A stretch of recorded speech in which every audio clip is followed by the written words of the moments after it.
AVM coaching centre Kotananduru మీ పిల్లల బంగారు భవిష్యత్తుకు భరోసా ఇచ్చే ఏకైక సంస్థ మన ఏవిఎం కోచింగ్ సెంటర్ కోటనందూరు. అతి త్వరలో న్యూ బ్యాచ్లు TET plus DSC, EAMCET, POLYCET, APRJC, Sainik, Navodaya. AVM coaching centre Kotananduru. Kakinada జిల్లా కోటనందూరులో తెలుగుదేశం, జనసేన, బీజేపీ కూటమి ఆంధ్రప్రదేశ్లో విజయం సాధించడం పట్ల విజయోత్సవ సంబరాలు ఘనంగా జరుపుకున్నారు.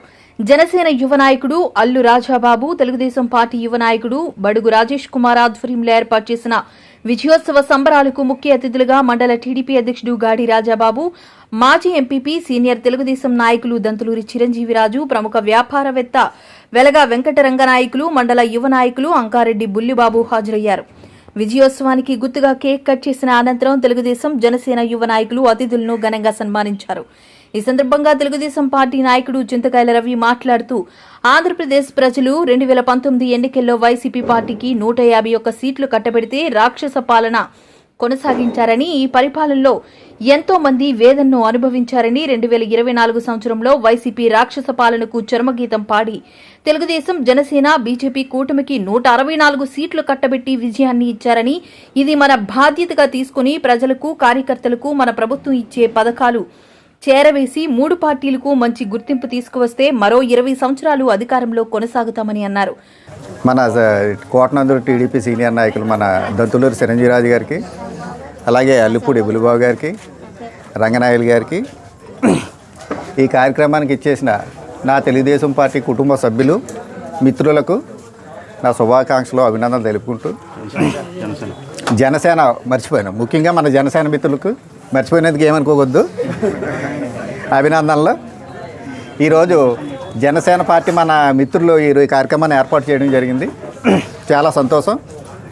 తెలుగుదేశం, జనసేన పార్టీ కూటమి మరి గతంలో మొన్న జరిగిన ఎన్నికల్లో అద్భుతమైన ప్రజలు కూడా ఊహించి ఉండరు అంత అద్భుతమైన విజయాన్ని మనకు అందించారు. దేశ చరిత్రలో ఇంత అద్భుతమైన విజయం చంద్రబాబు నాయుడు గారు, పవన్ కళ్యాణ్ గారు ఆధ్వర్యంలో వచ్చింది. ఇది మనం చాలా సంతోషించవలసిన విషయం. వైసీపీ పార్టీకి 150 సీట్లు ఇచ్చినప్పుడు వాళ్ళ కళ్ళు మూసిపోయి విర్రవేగారు. మనకి 164 సీట్లు ఇచ్చారంటే దాని అర్థం ఏంటంటే మనం చాలా జాగ్రత్తగా ఉండాలి. ఈడు మానవుడు, ఆడు మానవుడు, ఈడు మానవుడు అని చెప్పేసి మనం భేదాభిప్రాయాలు వద్దు. గర్వం పోతే మనకు కూడా రేపు ఇదే పరిస్థితి వస్తుంది. కాబట్టి మన మిత్రులందరూ ఊళ్ళో సమన్వయం చేసుకుంటూ, ఎవరు మన పార్టీ కష్టపడి పనిచేశారో వాళ్ళందరికీ న్యాయం చేసుకుంటూ, అందరికీ 100 మందికి ఏ పార్టీ ఎవరో న్యాయం చేయలేరు. ఇంట్లో తల్లిదండ్రులు కూడా అందరికీ న్యాయం సమానంగా చేయగిన పరిస్థితులు కూడా ఉంటాయి. కాబట్టి నాకేదో జరగలేదు, నాకు అది చేయలేదు, ఇది చేయలేదు అనే భేదాభిప్రాయాలు వద్దు. ఈ 5 సంవత్సరాల కాలంలో మనం అందరికీ వీలైనంత వరకు ప్రతిదీ పింఛన్లు ఉన్నాయి, బస్సు సదుపాయం ఉంది, విద్యార్థులకేమో విద్యా దీవెనలు లాంటివి ఉన్నాయి, చాలా పథకాలు ఉన్నాయి. అవన్నీ మనం చేసుకుందాం. హౌసింగ్ చాలామంది పాపం ఇంకా హౌసులు కట్టుకోలేని వాళ్ళు ఉన్నారు మన వాళ్ళందరూ. అవి కూడా మనం చేసుకుందాం. ఒకటి చేసుకుందాం. ఈ విజయాన్ని మనం సార్థకం చేసుకున్నామంటే ఇది 20 సంవత్సరాలు పోతుంది. మన గర్వాన్ని తలకెత్తుకుంచుకోకుండా పని చేసుకుంటూ పోతే 20 సంవత్సరాలు చంద్రబాబు నాయుడు, లోకేష్ గారు, పవన్ కళ్యాణ్ గారి ఆధ్వర్యంలో రాష్ట్రం అభివృద్ధి చెందుతుంది. ఎందుకు ఇలా ఎన్ని ఓట్లు వచ్చాయంటే జగన్మోహన్ రెడ్డి ఏం చేయలేదు అంటున్నాడు. ఈవీఎంలో మోసం జరిగింది అంటున్నాడు. 2019లో 151 సీట్లు వచ్చినప్పుడు ఈవీఎంలో మోసం జరగలేదా? అది ప్రజలను మభ్యపెట్టడానికి, ఇంకా నేనేదో గొప్ప అని చెప్పుకోవడానికి తప్ప అదేం కాదు. ప్రజలందరూ ఓట్లు వేసారు. ఈవీఎంలో మోసం జరిగాయని ప్రజలను అవమానిస్తున్నాడు. ఓట్లు వేసిన ప్రజలను అవమానిస్తున్నాడు. కాబట్టి మీరు అందరూ గమనించుకోండి.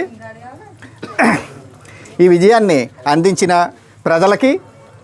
గాడి రాజాబాబు మాట్లాడుతూ రాక్షస రాజ్యం పోయి రామరాజ్యం వచ్చిందని, వైసీపీ పాలనలో స్వాతంత్ర్యం లేకుండా పోయిందని, యనమల దివ్య గెలుపుకు సహకరించిన అందరికీ కృతజ్ఞతలు తెలియజేశారు.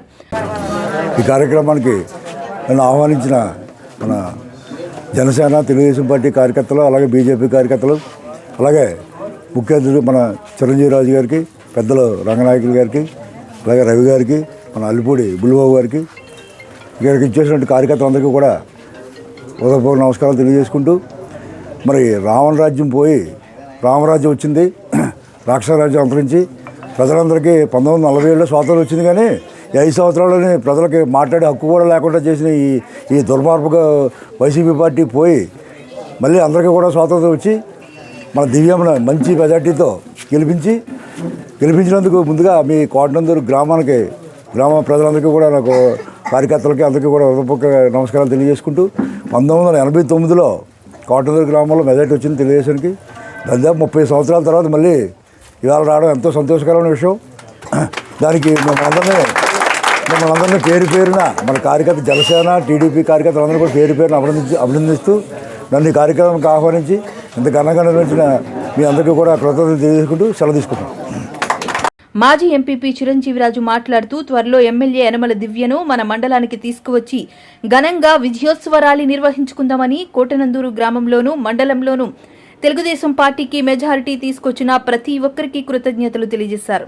ఈ కార్యక్రమంలో ఎల్ఎస్ఎన్ మూర్తి, నందిక పెద్ద సత్యనారాయణ, గంట అమ్మాజీ, నందిక చిన్నయ్య, పంపనబోయిన శివనారాయణ, గింజాల నూకరాజు, పంపనబోయిన లోవరాజు, వేంద్ర శ్రీను, పెద్ద ఎత్తున మహిళలు, జనసేన తెలుగుదేశం పార్టీ కార్యకర్తలు, అభిమానులు, నాయకులు తదితరులు పాల్గొన్నారు. ఈరోజు ఇక్కడ కేక్ కట్ చేసి వారి విజయోత్సవానికి మరి బాటేశారు. ఇది మన ఊర్లోనే ఇంచుమించుగా మనకి 20 సంవత్సరాల క్రితం నుంచి ఇక్కడ తెలుగుదేశానికి మెజార్టీ లేదు. ఈ గ్రామంలో మరి ఇంత మెజార్టీ తేయడానికి యువకులు మరి జనసేనలో అవనండి, తెలుగుదేశం పార్టీ యువకులు అవనండి చాలా కష్టపడి ముందుకు తీసుకురావడం జరిగింది. మరి ఇందులోనే పెద్దలు ఎంతమంది ఉన్నా సరే యువకులు ఆ వేళ కష్టపడి పెట్టి మనందరం మన ఊరికి మెజార్టీ తెచ్చాం. అదేవిధంగా మన మండలంలో కూడా యువకులందరూ కష్టపడి బాగా ముందుకు మెజార్టీ తేవడం జరిగింది. దీనికి దివ్యమ్మ గారిని త్వరలోనే ఆవిడ మనకు తీసుకొచ్చి విజయోత్సవ సభ ఇంకా గర్వంగా మనం ఈరోజు చేసుకుంటే దానికంటే ఇంకా చాలా విధంగా చేసుకోవాలని మరి అప్పుడు మన యువకులు పెద్దలందరూ కూడా అందరూ కలిసికట్టుగా ఉండి ముందుకు తీసుకెళ్లాలని కోరుకుంటున్నాం.